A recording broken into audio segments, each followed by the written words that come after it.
Un gusto, me presento, soy José Alejandro Tassat de la Universidad Nacional de 3 de Febrero, psicólogo, doctor en educación, un inquieto permanente para seguir extendiendo los horizontes de Rodolfo Kusch. En ese marco, en las 9ª jornadas de Rodolfo Kusch, aportamos este registro audiovisual para pensar la religiosidad, la devoción popular y la doctrina del pueblo. Aceptaron la invitación a pensar a través de ciertas preguntas Omar Albado, Ariel Fresia y Yoimi Castañeira Seijas. En ese marco es esta entrevista, una posibilidad de diálogo, un encuentro, un umbral para resignificar esta forma de sistematizar la acción en esta construcción entre la fe, el símbolo y los conceptos. Desde ahí vamos a empezar.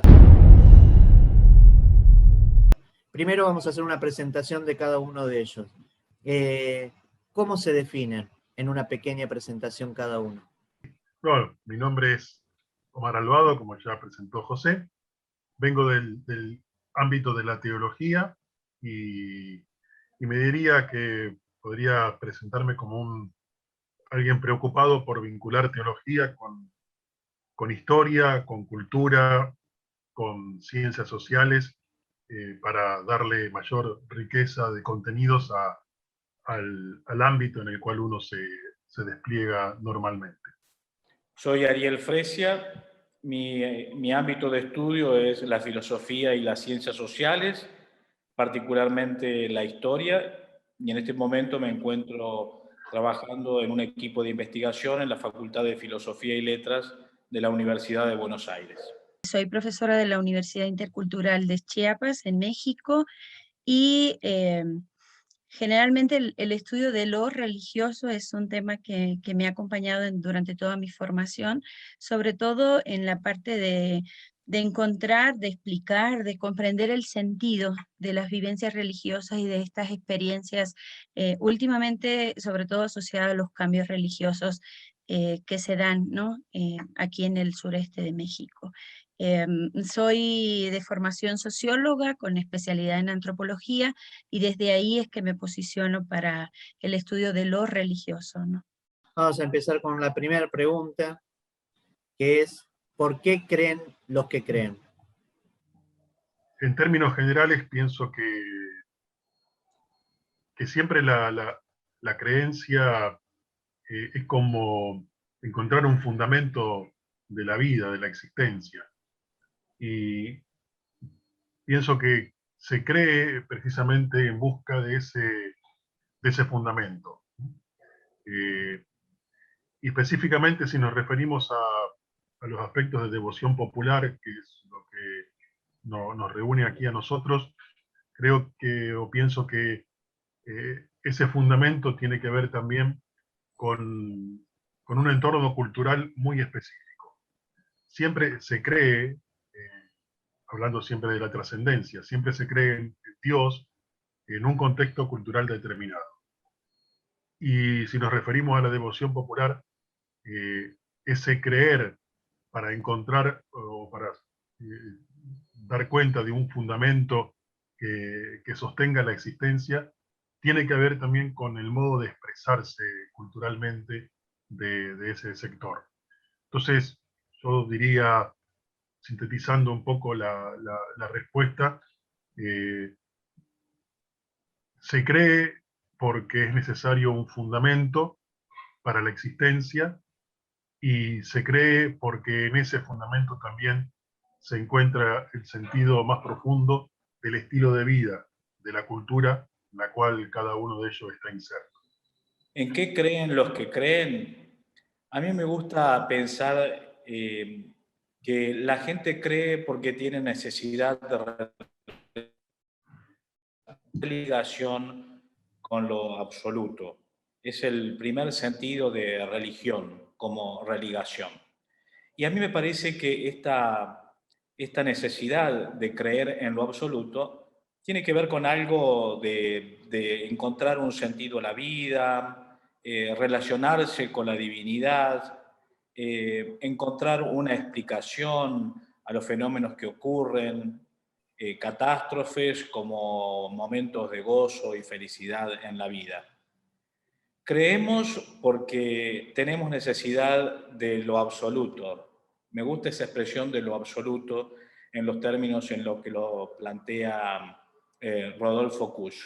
Y quizás lo absoluto con minúscula, no con mayúscula, como lo hacen otros autores como Levinas, por ejemplo, para referirse a una divinidad en particular, sino a la multiplicidad de posibles absolutos en lo que la gente puede creer.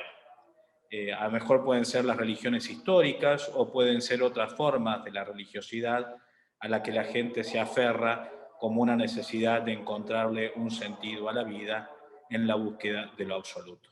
¿Por qué creen los que creen? Yo creo que eso nos lleva a una multiplicidad de elementos que permiten explicar por qué creen los que creen. Considero que, como decía uno de los estudiosos de la religión, en la fe no se vive de manera solitaria, ¿no? Y creo que eso es una de las cuestiones importantes para entender por qué creen. Creo que la acción de lo colectivo, este sentido de lo colectivo también ofrece una explicación de saber por qué se cree, ¿no? Otro de los elementos que yo considero es la cuestión de vivir, ¿no? La vivencia. Yo creo que la creencia se va construyendo en la medida que se vive, en la medida que va dando sentido a la experiencia, en la medida que va aclarando a lo mejor esas opacidades del mundo social, esas crisis que vivimos, ¿no? Y que se intentan explicar. Creo que también se cree por la utopía de lo posible, ¿no? Por ejemplo, en el caso de los adventistas, que es un grupo religioso que yo me he dedicado a estudiar, esta utopía del reencuentro, eh, cuando se anuncia la segunda venida de Cristo, es importante en su creencia porque permite ese reencuentro con lo familiar, con los que ya no están. Entonces, esa utopía del reencuentro, esa utopía de un futuro posible, diferente, ¿no?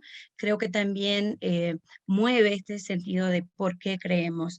Y creo que también el sentido de la vida, ¿no? Cómo darle un sentido a la existencia, a la vida, a los problemas, no solo desde lo individual, insisto, sino también de lo colectivo. Y yo creo que también lo importante es saber por qué creen, pero saber que creen en diferentes cosas, ¿no? Y creo que hablar de la diversidad de creencias en el marco de la vida actual, ¿no? De la vida contemporánea, nos permite explorar esos caminos de la diversidad y avanzar, ¿no? Hacia otros temas como el pluralismo, la convivencia, que son importantes en estos momentos. En ese marco de el sentido del fundamento o el sentido del absoluto, ¿dónde está? ¿Dónde quedó? ¿Dónde deviene lo sagrado?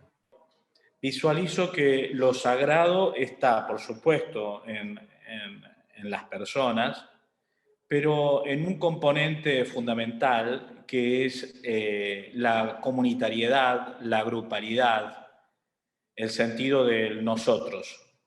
A mí me parece que lo sagrado está inmerso en esta comunitariedad del sujeto que busca de alguna manera el sentido a su experiencia de tránsito de la vida. Lo sagrado puede ser esto relacionado con lo absoluto con minúscula o lo absoluto con mayúscula. Puede ser lo sagrado de la vida, lo sagrado de la naturaleza, lo sagrado de los fenómenos climáticos. Hay distintas manifestaciones en donde la gente percibe la manifestación de lo sagrado. Pero creo que un lugar donde se aloja lo sagrado es en la comunidad. Lo sagrado creo que tiene diferentes ámbitos. El ámbito a lo mejor más reconocido para alojar lo sagrado es la institucionalidad, ¿no? De las iglesias, la institucionalidad de los religiosos. Pero yo creo que lo sagrado se aloja también en esa vida cotidiana, ¿no? En la experiencia individual de cada uno, en las formas de vivir la religión personalizada. Creo que lo sagrado se aloja en esa cotidianidad que se va reconstruyendo.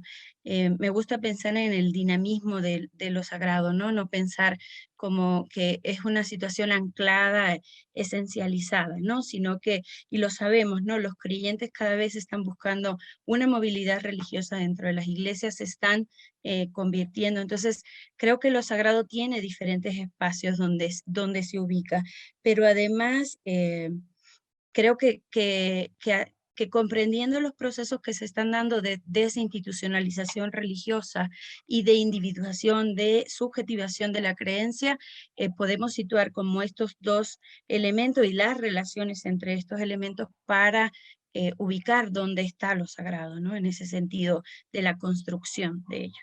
Creo que sí, que se aloja en esa relación persona-comunidad que se da de modo constante. Y complemento diciéndolo de otra manera, creo que lo sagrado se aloja en la cultura.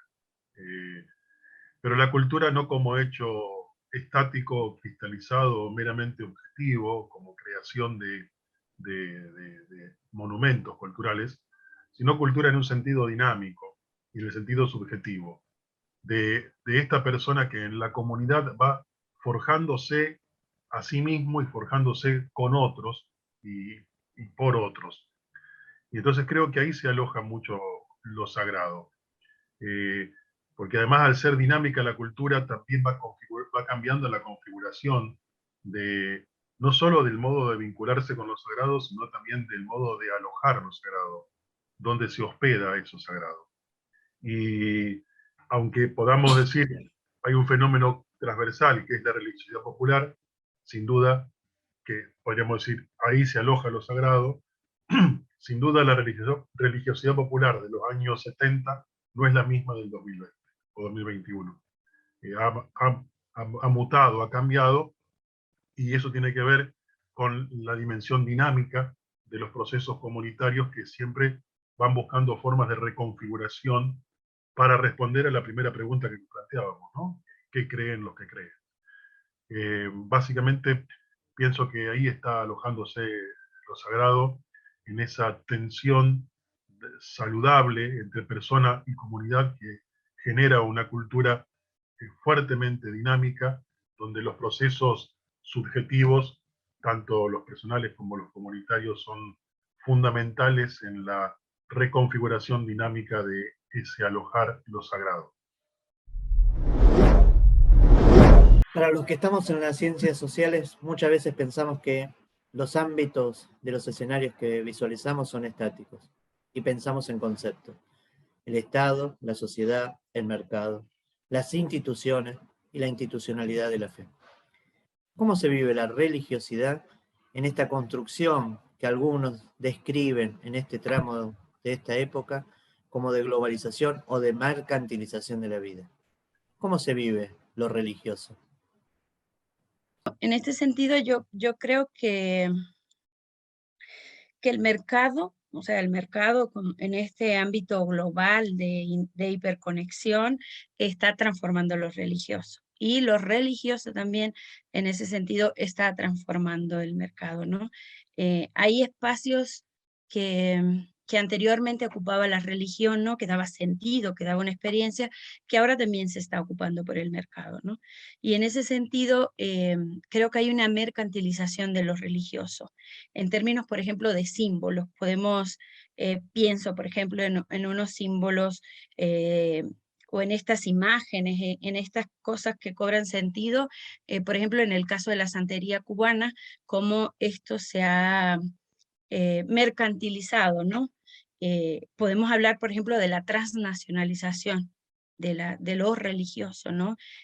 Por ejemplo, pensemos en los migrantes, ¿no? Cómo cargan consigo mismo, con su experiencia, con su viaje, con su nuevo encuentro, toda esta carga simbólica, todas sus creencias, o el pragmatismo de algunas religiones en este sentido para estos casos, ¿no? Se mercantilizan, por ejemplo, también experiencias religiosas, ¿no? Que están situadas en un contexto y de pronto podemos experimentarlas en otro contexto. Y se mercantilizan también las prácticas religiosas, ¿no? A veces vemos promociones de prácticas rituales religiosas que tenían sentido en un contexto histórico determinado y que ahora podemos experimentarlas desde otro lugar, ¿no? En este sentido, y también lo que está detrás, si exploramos estas, no sé, las religiosidades, podemos también en algunos puntos encontrar qué está detrás de la religión y cómo se comercializa la religión en ese sentido, ¿no? También en las sociedades que vivimos, el consumo, digamos, adquiere también otro lugar, y el consumo religioso, ¿no? Pensemos en el turismo religioso, ¿no? Por ejemplo, cómo ofrece esta mercantilización de la religión, y por lo tanto, cómo también algunos espacios públicos se van transformando. O sea, pensamos la religión solamente en el espacio privado, y no, se han demostrado estudios, podemos encontrar información cómo la religión ha ocupado estas esferas de lo público con este sentido de la mercantilización y del consumo, ¿no? No, no es una pregunta que pueda responderse, me parece, de modo breve, porque implicaría muchas distinciones. Pero me parece que, como todo fenómeno nuevo, la globalización, me dirán, no es tan nuevo, pero en algún sentido en la historia es nuevo. La globalización es un gran desafío para entender cómo los grupos humanos se van apropiando de ese fenómeno. Y creo que yo tendría una mirada más bien de expectativa frente al hecho antes de dar una opinión o un juicio más definitivo. Porque en la vida humana siempre las dimensiones se mezclan y acá también lo religioso y lo que llamamos mercantilismo se mezclan porque están todo el tiempo interactuando, ¿no?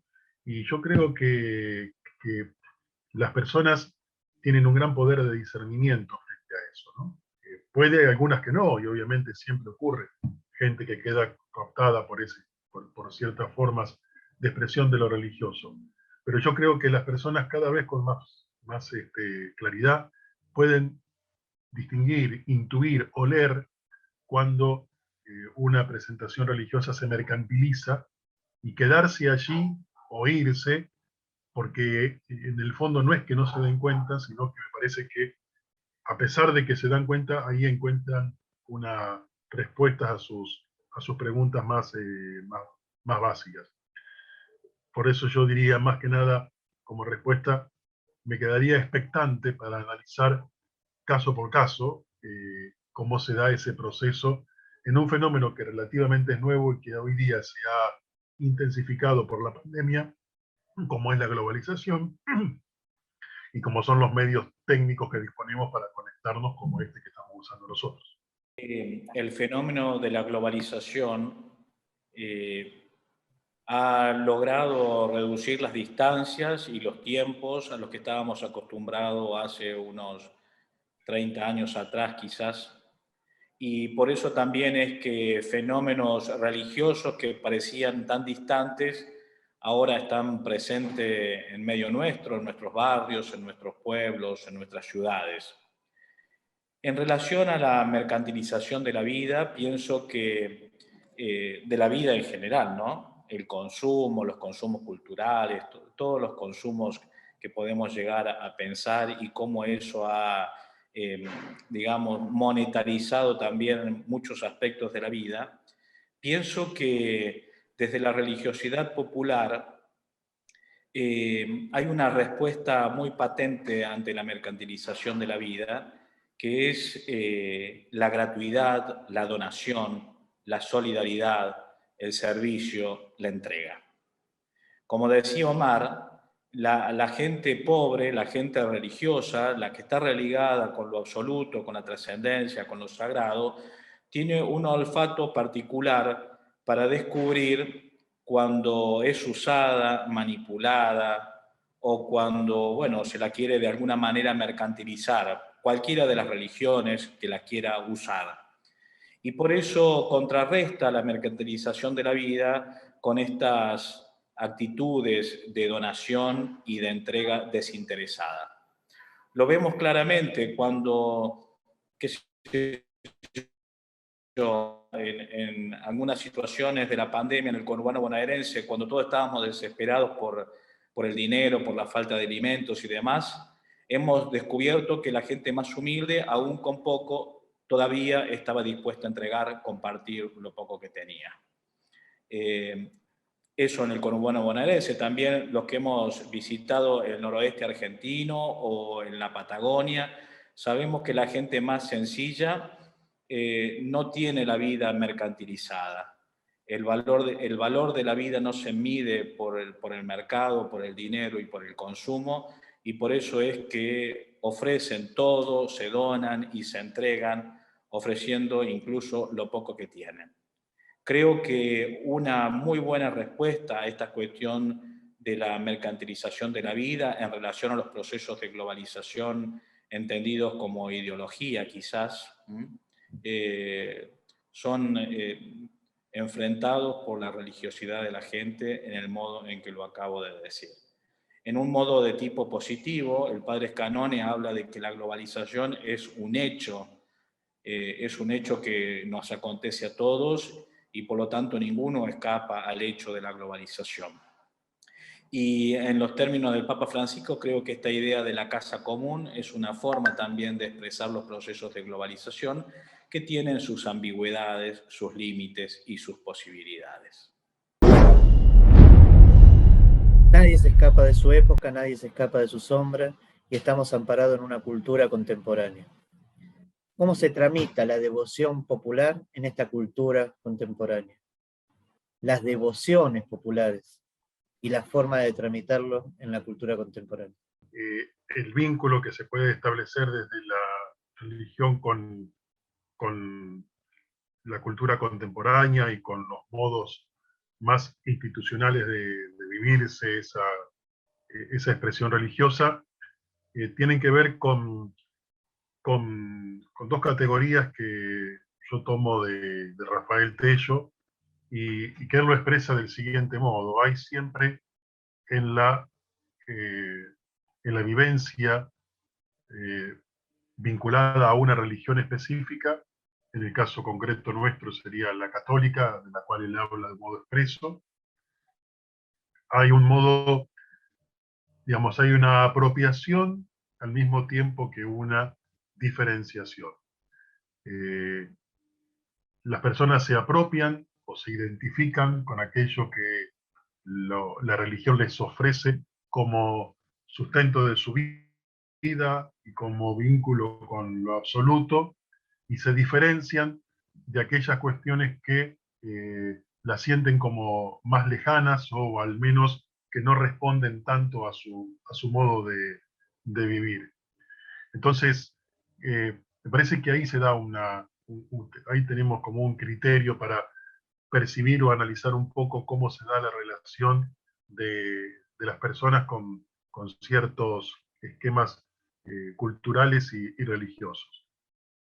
Creo que hay un vínculo fuerte con lo religioso, pero siempre mediatizado por esta estructura donde la gente se apropia de algo que les sirve, que es bueno para su vida, y se diferencia de lo que no es tan bueno, aunque lo acepte como parte de la institución, pero no sirve para ellos, ¿no?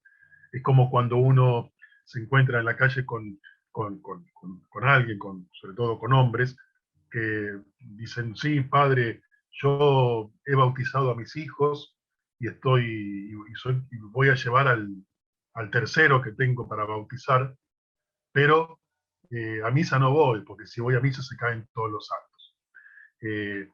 Ahí hay un proceso de apropiación y un proceso de diferenciación con la institución religiosa, pero no con la sacralidad propia y específica que es el vínculo con Dios. Una pregunta muy difícil de cómo se tramita esto, porque comparto con lo que decía Omar y también lo que estás diciendo vos. Los trámites de la religión son muy subjetivos. Aun cuando haya formas institucionalizadas de la religión, la tramitación es subjetiva. Y por eso es que, digamos, a veces la gente transita en espacios institucionalizados de la religión y estas mismas instituciones a veces desafilian a los sujetos, porque no cumplen los requisitos para pertenecer, los requisitos de identidad y pertenencia. Y otras veces los mismos sujetos, sin esperar la desafiliación, se desafectan subjetivamente de las instituciones de la religión.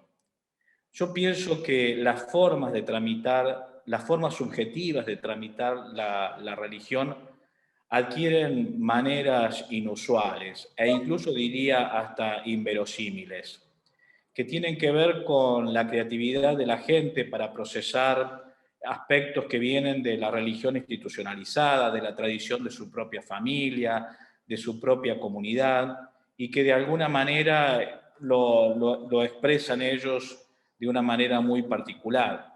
¿Qué sé yo? Pensemos, por ejemplo, en las cuestiones de los bautizados, en la Iglesia Católica en particular, cómo responden a los compromisos del bautismo en relación a las pautas institucionales. Son múltiples, muy variadas. Desde los conversos y practicantes a los que son peregrinos en la vida, transitando por diversos espacios religiosos. Insisto, creo que las formas de tramitar lo religioso dependen de cada uno de los sujetos y adquieren formas múltiples de transitar la religión. Yo creo que para entender esto también tenemos que entender esta religión como ese fenómeno que es transversal a la vida, ¿no? En ese sentido que ocupa diferentes esferas de la vida. Y creo que se vive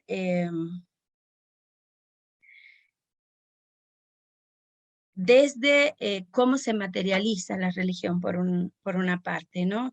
Las vivencias de la religión, como hablaba en algún momento, hay un sentido cada vez más subjetivo de la práctica religiosa, ¿no? Vemos cómo los creyentes se agencian su propia religión, ¿no? Y se reconstruyen y se resignifican a partir no solo de lo que la institucionalidad ofrece, sino también cómo los llevan, por ejemplo, al ámbito privado, al ámbito laboral, al ámbito de las relaciones, incluso para resolver conflictos, ¿no? Entonces, en ese sentido, creo que la religión como ese fenómeno transversal nos ayuda a entender estos ámbitos de la vida cotidiana. Pero también digamos, en términos de la cultura contemporánea, creo que la cultura reactiva estos flujos, ¿no? de lo religioso, de lo sagrado en el medio de sus dinámicas, ¿no? No podemos hablar, por ejemplo, que solo la religión impacta la cultura, sino también cómo la cultura impacta la religión. Pensemos, por ejemplo, en Chiapas, en muchos pueblos, la religión se ha etnizado, ¿no? De alguna manera, por ejemplo, hay cultos en lenguas indígenas, las Biblias, los signarios están traducidos a algunas lenguas, entonces esto hace que la cultura de alguna manera impacte en estas formas religiosas. Aunque, digamos, hablemos en algunos casos de religiones que totalmente tienen una raíz, por ejemplo, norteamericana en este sentido, ¿no? También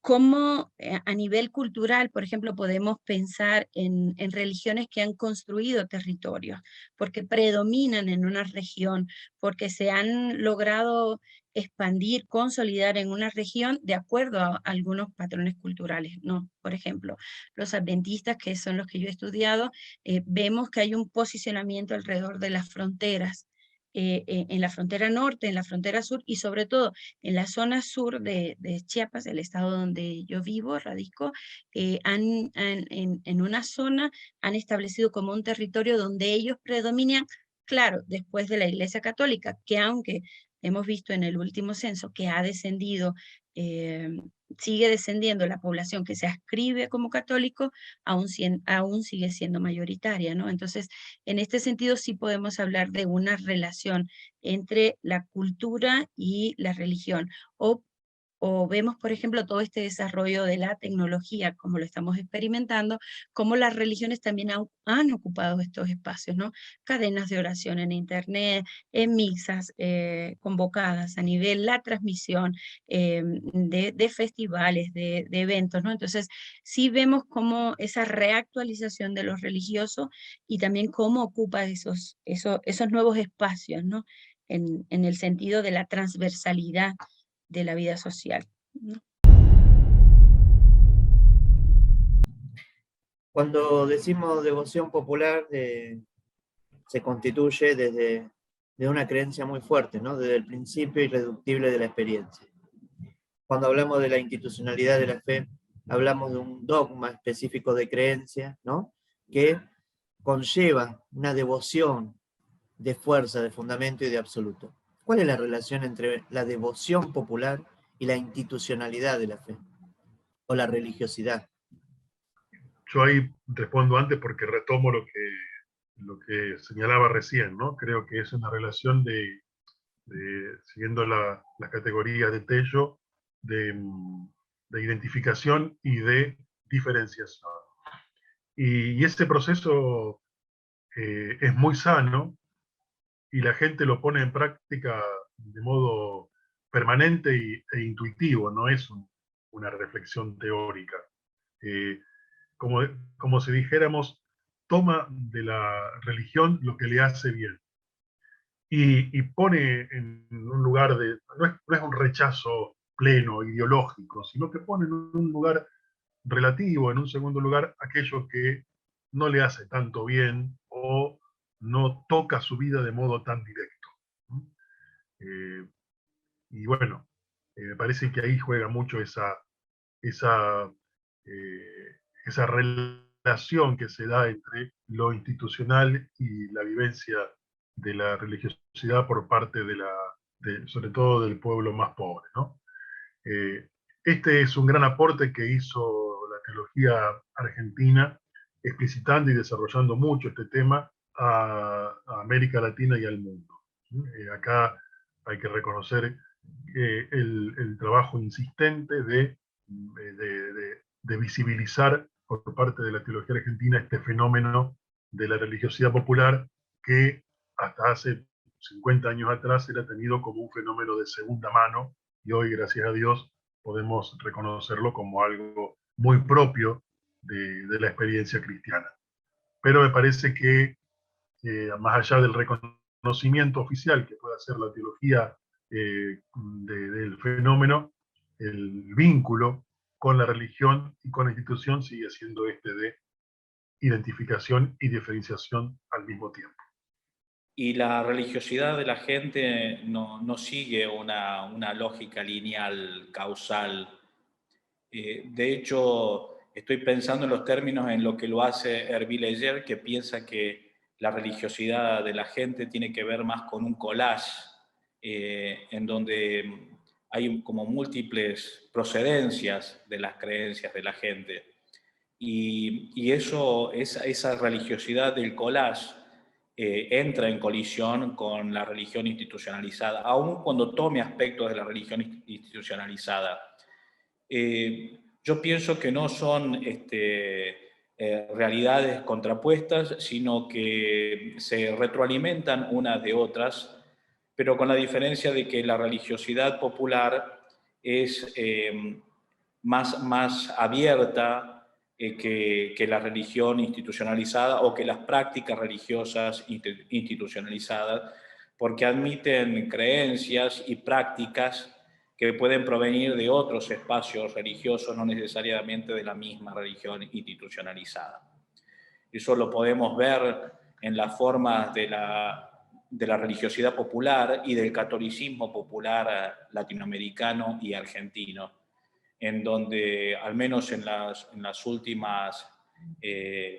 últimos datos estadísticos que aparecen, al menos por lo que he leído en Marimachi y en algunos otros, aparece que la gente cree tanto en Dios y en la Virgen como en una energía universal o en las fuerzas de la naturaleza. Es decir, la gente no tiene inconvenientes en conformar sus creencias al modo del collage, aun cuando no se ajusten a las normas de la religión institucionalizada.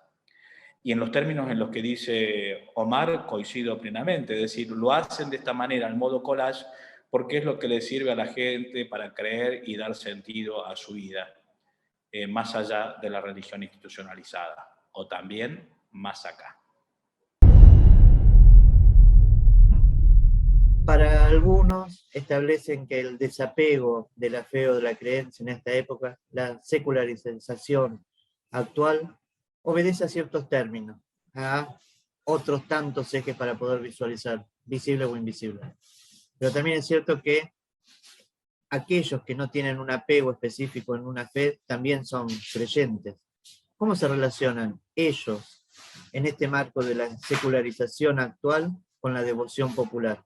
Porque la devoción popular lo que denota es lo intrínseco de la necesidad de creer en un sentido, fundamento o absoluto. Me parece que en líneas generales, en términos generales, hay una crisis de la religión, pero no hay una crisis de la espiritualidad. Lo señalaba recién Ariel citando los estudios de Marimachi. Se cree en Dios o en una energía o en el universo. Pero eso expresa la necesidad de una espiritualidad que de algún modo dé sentido a nuestra vida. Y creo que eso en el ámbito de la devoción popular es previo al proceso de secularización tal como lo estamos viviendo. Creo que el proceso de secularización trajo muchos beneficios, pero en algunos ámbitos minó la experiencia religiosa como tal. No sin colaboración estrecha de las instituciones que debían expresar de modo más coherente y razonable esa experiencia religiosa, ¿no? Pero, esto último dicho en tono irónico, pero digo, la secularización que trajo una mayor racionalización de la vida, una fuerte crítica a las instituciones, una acentuación de la individualidad, de la libertad individual, del poder de decisión individual, también trajo consigo algo que es muy propio del ser humano, que es la necesidad de tener una espiritualidad. Y en esto creo que mucho tiempo antes la devoción popular lo vivió. En ese sentido, la devoción popular es profética. Siempre mantuvo la necesidad de una espiritualidad más allá del vínculo que pudiera establecer con la institución y más allá del trato que la institución le pudiera dar. Si no, basta con ver cómo mucha gente que de algún modo es maltratada por rechazos o por prejuicios dentro de una religión institucionalizada, sigue manteniendo la fe en el Dios que dice esa institución representar. Y creo que ahí hay algo muy interesante, ¿no? Es esto, yo creo que frente al proceso de secularización se mantiene viva la espiritualidad. Después veremos a partir de ahí cómo se reconstruye la institucionalidad. Pero nunca la institución es previa a un espíritu, siempre es posterior, es un reflejo, una consecuencia de un modo de vivir. Y la crisis de institución está reflejando que nuestro estilo de vida hace agua, que ya no convence.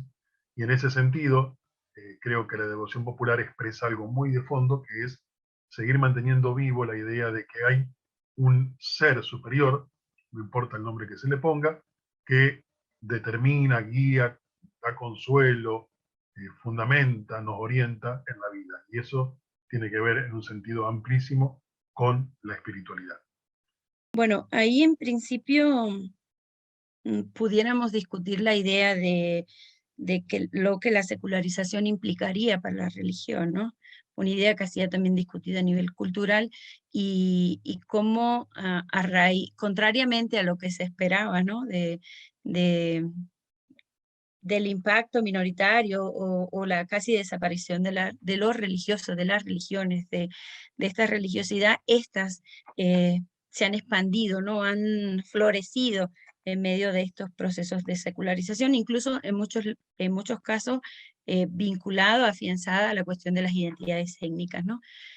También vemos en este sentido, por ejemplo, cómo estas devociones negocian o son un entrecruce o se posicionan, ¿no?, entre lo que se constituye como lo tradicional y lo moderno, entre lo popular, lo masivo y otras religiones, ¿no? Entonces, esta reactualización, y también en términos de innovación, ¿no? Creo que la religiosidad popular, la devoción popular, se innova, ¿no? En el sentido de la creencia, en las formas de hacerlo, en la forma de conquistar espacios, en las formas de hacerlo cada vez más expansivo, cada vez más masivo, ¿no?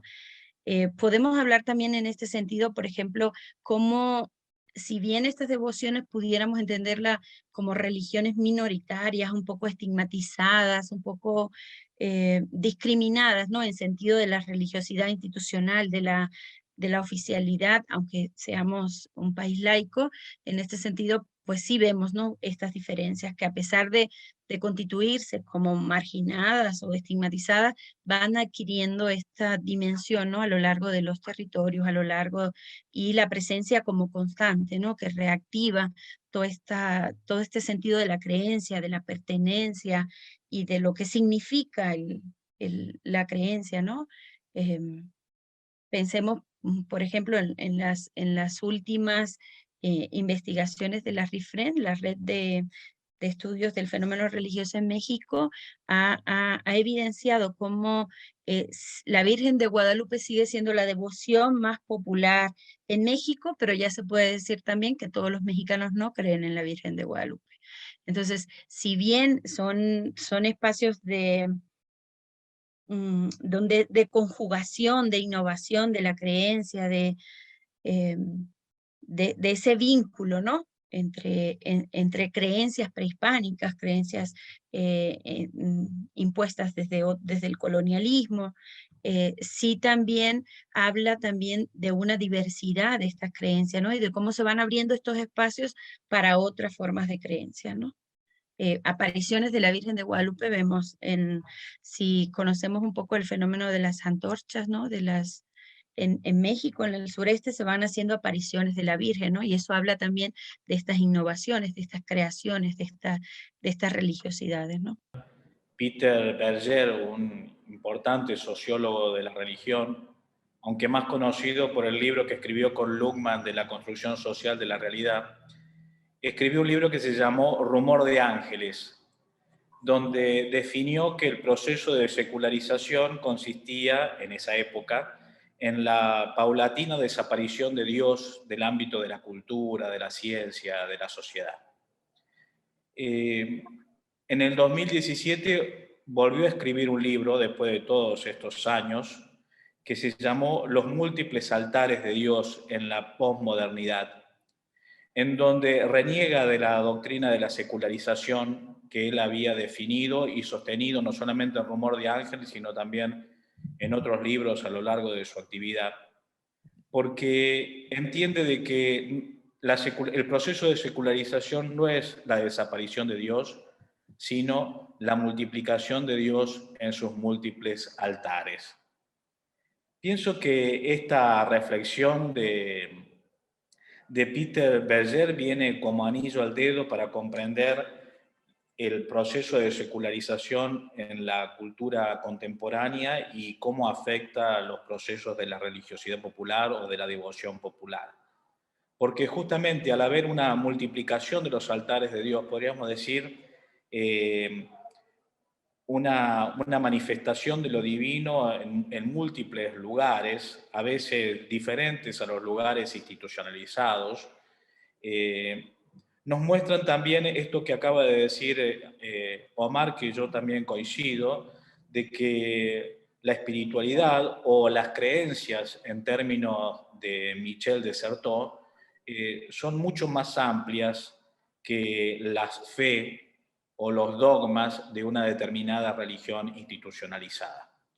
Si comprendemos el proceso de secularización en los términos de multiplicación de los altares y no de la desaparición de Dios de la sociedad, pienso que esto da pie a comprender las manifestaciones de la religiosidad popular y de la devoción popular como búsquedas auténticas de los sujetos, de la gente, de los creyentes, búsquedas auténticas del fundamento, de lo absoluto y del sentido a la vida.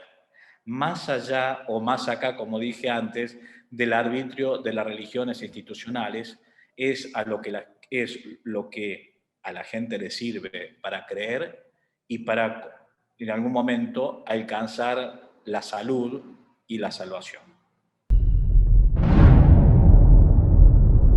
Esta espiritualidad que denotan las devociones populares, no algo que es intrínseco o esencial de lo humano, sino que es estancia simbólica para habitar una vida. En ese marco, ¿cuál es la respuesta que se le da a la devoción, a las devociones populares? En Argentina, la devoción popular puede ser desde el gauchito Gil hasta la forma de los rasgos de un paisaje, que es la vinculación y la relación con un cerro o un río, ¿no? O con el mar. Toda esa configuración que aparece ahí en una devoción, ¿qué respuesta se le da desde la institucionalidad de la fe o de las instituciones religiosas tradicionales?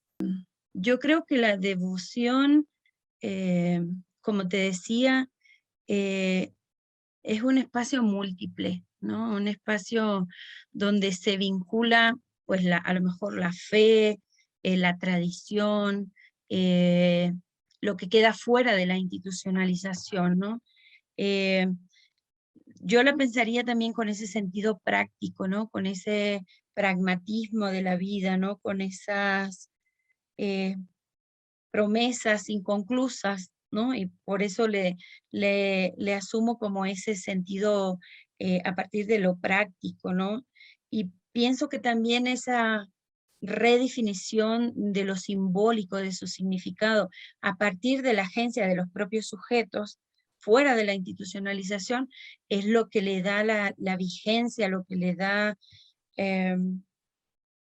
pues la riqueza, ¿no? En términos de la devoción popular y, y también su grandeza, ¿no? En términos de la expansión, ¿no? De cómo se va, de cómo va aumentando y también cómo se vincula y se sigue vinculando con esta, también en algunos casos con la, por ejemplo, la revalorización de las cuestiones étnicas, la revalorización también de otras creencias. Yo sí creo que en este sentido, aunque esté fuera de la institucionalización o de estas iglesias más institucionalizadas, creo que sobre todo se dialoga con ella, ¿no? Aunque sea como rechazo, ¿no? Mm, no sé, pienso en el culto, la celebración de Día de Muertos en México, y aunque es una práctica extendida dentro de la población, lo podemos decir así, en el caso, por ejemplo, de las iglesias no católicas, protestantes, evangélicas, pues estas iglesias no es que se mantengan al margen de esta devoción, sino que desde su posicionamiento, desde sus creencias, desde su propia normatividad, dialogan con ella, aunque sea para hacer proselitismo sobre su religión, aunque sea a ponerla como una negación, como cosas del diablo, como cosas paganas, ¿no? Entonces creo que si bien no está dentro de la institucionalización, sí dialoga con ella en algún medio. Y con la Iglesia Católica más, no sé. Sabemos, por ejemplo, los encuentros, las mezclas incluso en algunas devociones populares que se dan con el catolicismo también, ¿no? Incluso como fundamento de sus propias creencias, ¿no? Entonces, en ese sentido, sí yo creo que aunque esté fuera de la institucionalidad, dialoga con ella, por negación o por acercamiento, pero sí existe ese diálogo. Es una respuesta variada, no es única. Uno puede tender a decir un sí o un no monolítico, pero eso sería desconocer un poco la realidad propia de nuestra institucionalidad. Yo hablo específicamente de la católica, pero supongo que puede aplicarse a otras.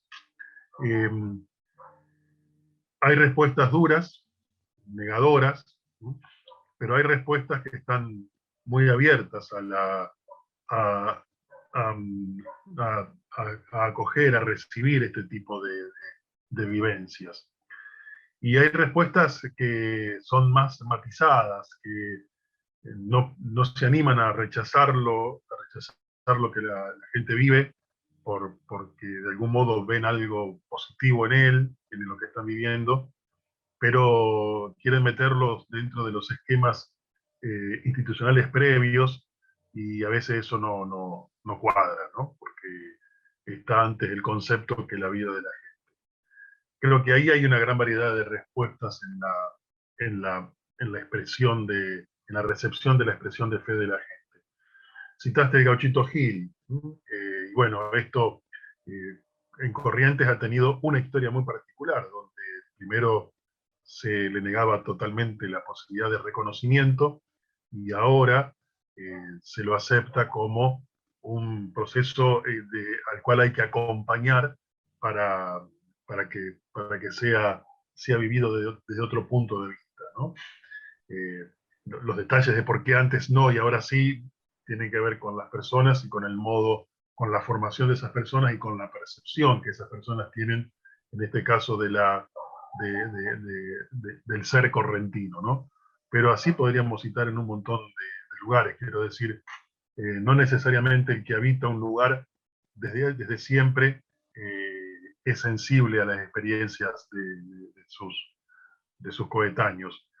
Pero me parece que sí, que ahí las respuestas son variadas, no es monolítica, sino que hay que estar atentos a percibir cómo es la sensibilidad de que está, en este caso, la institución, para recibir y darle acogida a las vivencias que el otro trae de su propia cultura y de su modo específico de vivir la religiosidad. Pienso que la religiosidad popular y la devoción popular es esto que dijiste vos, la estancia, la entrancia, lo que tiene que ver con el estar, y la religión institucionalizada o las formas institucionalizadas de la religión tienen que ver con el ser y el ser alguien.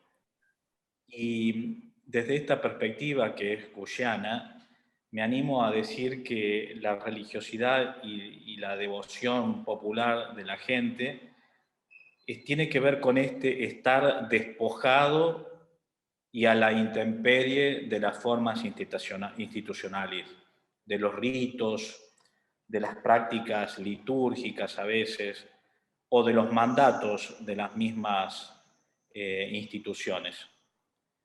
Estoy pensando, por ejemplo, en la Virgen del Cerro, en Salta, que es una devoción popular, pero que no es aceptada o asumida por la iglesia local en Salta.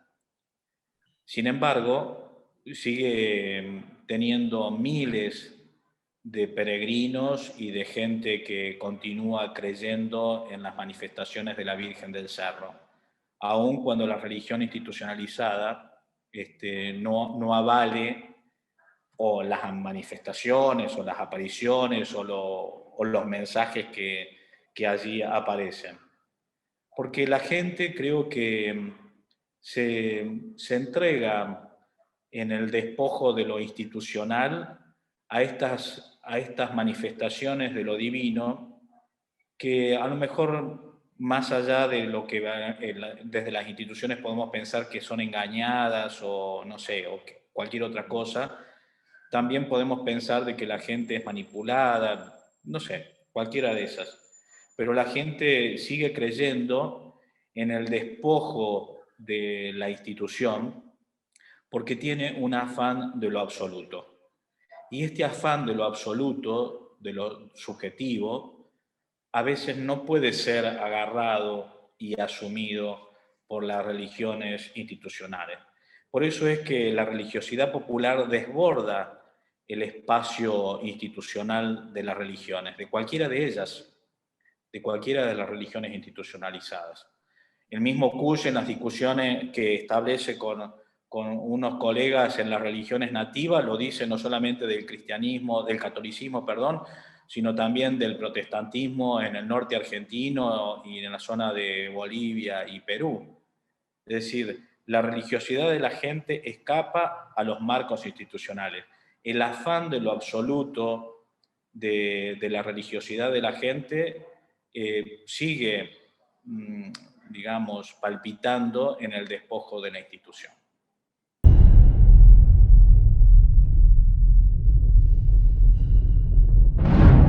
¿Cuál sería la relación que se establece entre estas distintas religiosidades, pluralidad de creencias y la necesidad de creer? Algo de lo que ustedes también vinieron enunciando. Creo que es un vínculo muy estrecho, ¿no?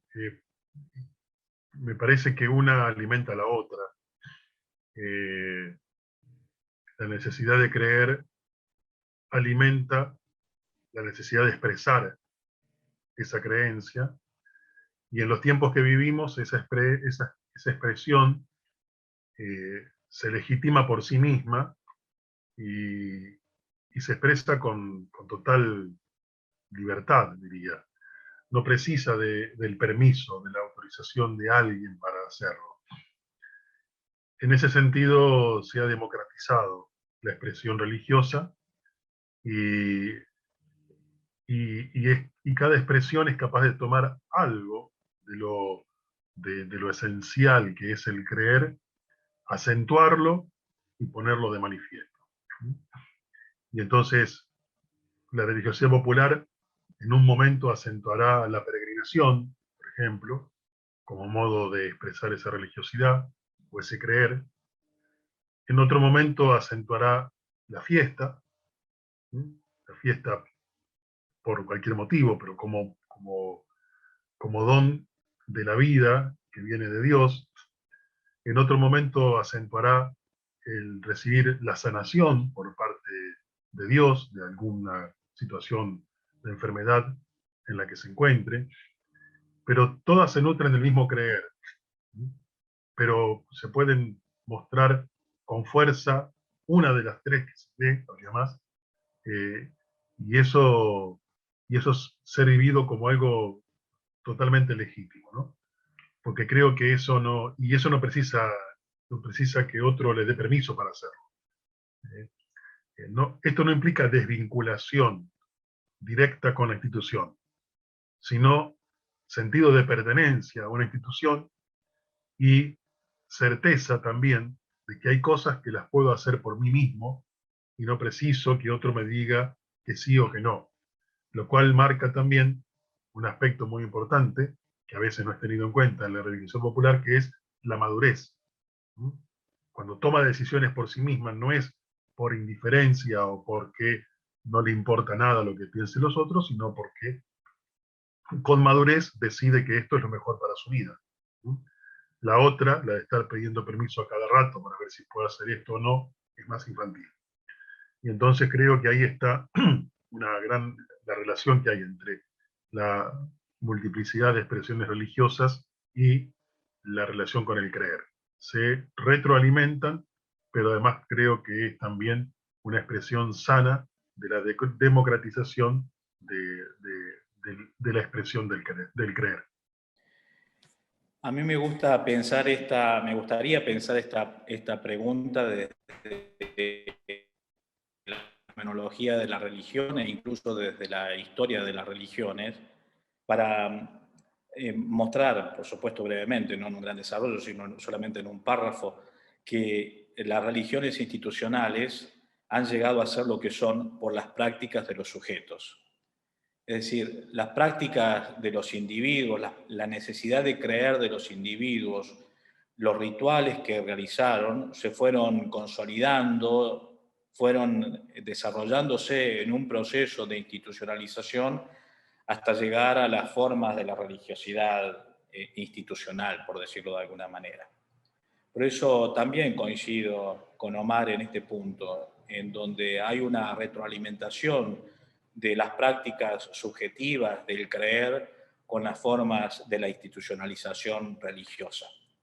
Ocurre que esto, desde la perspectiva de los procesos de institucionalización de las creencias, hacen de que en este momento las religiones institucionalizadas sean poco permeables a las prácticas de los sujetos.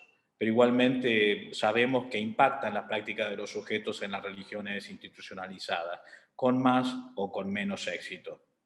Pero, por ejemplo, prácticas como la celebración de la llegada de los nuevos a la comunidad, los tránsitos de las edades y los ritos de paso, la vida y la muerte y otros pasajes, se han ido consolidando en las comunidades y han llegado a institucionalizarse de alguna manera.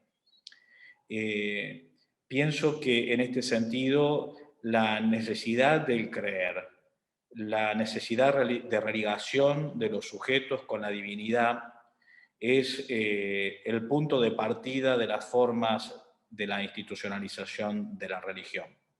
Tenemos un gran desafío en estos momentos, es que las instituciones de la religión sean permeables a las necesidades de la gente, a las nuevas formas de creer y a otras necesidades que van apareciendo en este momento y que a lo mejor no entran en los marcos institucionalizados en la actualidad.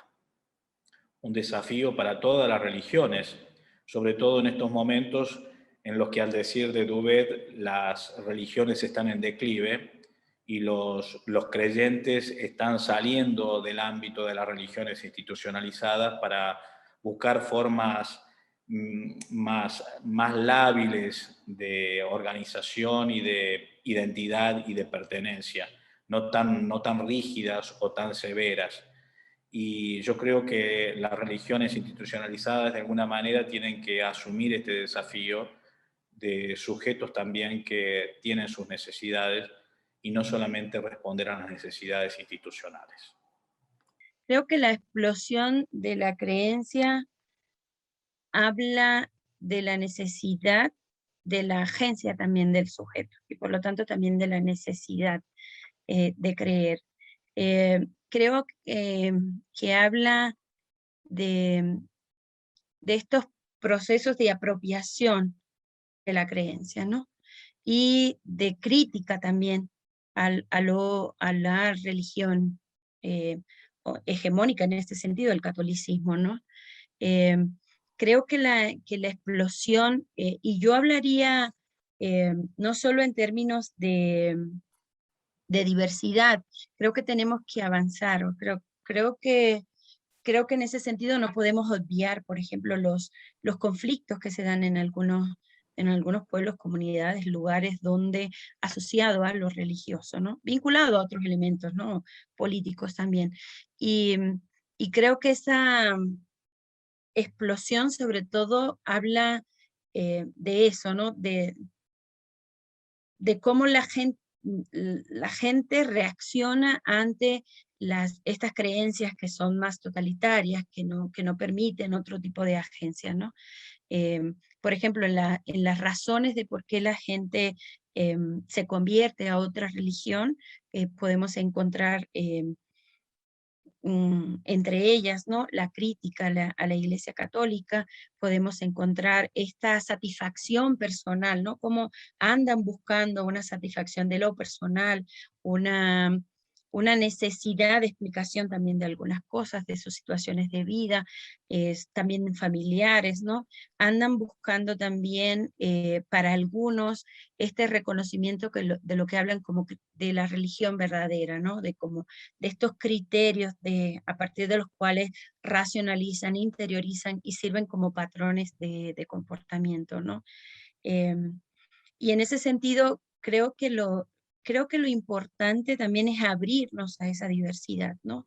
Y empezar a trabajar, sobre todo nosotros, desde los estudiosos, desde las ciencias sociales, desde todos los lugares hacia una pluralidad, a poder trabajar por una convivencia, ¿no? Por un ejercicio de paz, ¿no? Entre lo religioso y creo que en este sentido las ciencias sociales pues tienen mucho que explicar, ¿no? Y reconocer que abrir este sentido de la diversidad de las religiones, ¿no? En un ámbito, si bien podemos entenderlo como despojo, a lo mejor a lo que para algunos son estas creencias más tradicionales, más esencialistas, podemos hablar también de eliminar, ¿no? O de quitar estereotipos sobre los otros, ¿no? Es abrirnos también a esa alteridad, a la convivencia, a conocernos o a conocerse, ¿no? A autorreconocerse entre las prácticas religiosas, ¿no? Entonces, en ese sentido yo creo que ahí tenemos muchas cosas que hacer y por las cuales seguir trabajando en este sentido, ¿no? Tomando también las palabras de Dubet, algo de donde nosotros estamos situados, que es América, él dice, nosotros, los europeos, evidentemente ahora queremos ser americanos, porque ustedes querían progresar, los americanos para ser europeos. Pero ahora nosotros nos dimos cuenta que ante la diferencia lo único que anteponemos es la igualdad. Y ustedes, ante la diferencia, anteponen la posibilidad de la convivencia.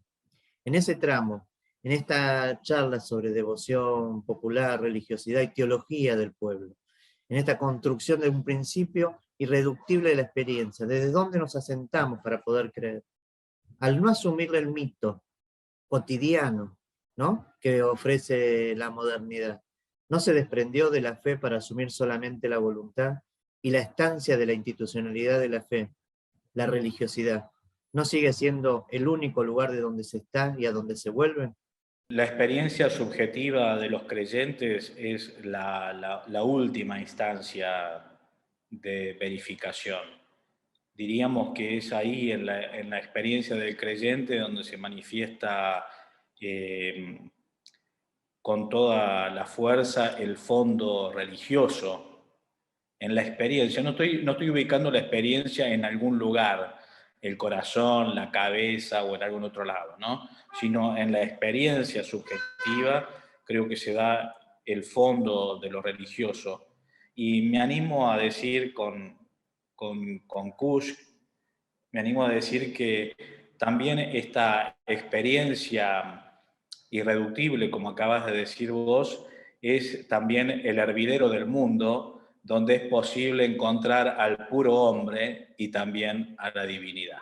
Es importante volver al hábitat de la religión. Pienso que también es al hábitat de la espiritualidad que expresa la religión. No estoy tan seguro que sea el único ámbito. Es probable que culturalmente en estos momentos sea visto como una posibilidad casi única por decepciones en otros ámbitos.